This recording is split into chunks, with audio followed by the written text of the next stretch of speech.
আমি একটা জিনিস আপনাদের দেখাই, মরুভূমিতে যে সাদা মানে সাপগুলো থাকে না বালির ভিতরে, তো এইভাবে গর্তের ভিতরে সাপগুলো থাকে, এই যে গর্ত না, এইগুলোর ভিতরে সাপগুলো থাকে।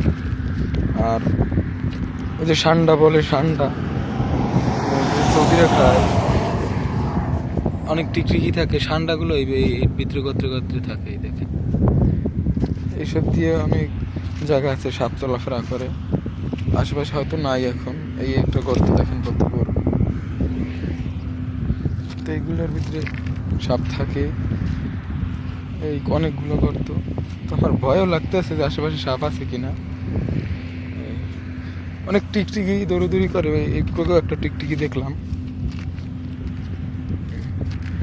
উট চলাফেরা করে এইসব মরুভূমিতে। কিছু কিছু গাছ আছে, এগুলো উঠে খায়, আর ওই বালুগুলো চাটে। এই উঠে পায়খানা করছে, যে উঠ গেছে, এই দিকে উঠছিল, ওদিকে পালে এইসব দিকেও ছিল উট,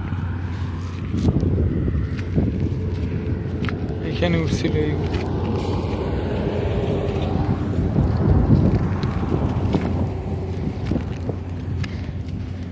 তো আমি বললাম না, মরুভূমিগুলো পাহাড়ের মতো।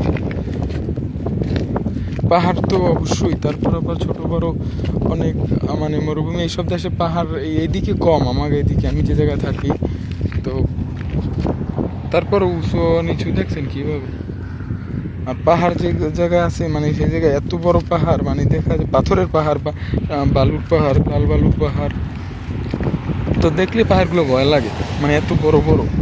আর 3-4 কিলোমিটার, 10 কিলোমিটার, এক ঘন্টা 2 ঘন্টা যদি গাড়ি চালায় না, তারপর মরুভূমি শেষ হয় না। তো বড় বড় মরুভূমি আছে, শুধু বালু মরুভূমি, পাহাড়ের মরুভূমি এরকমের।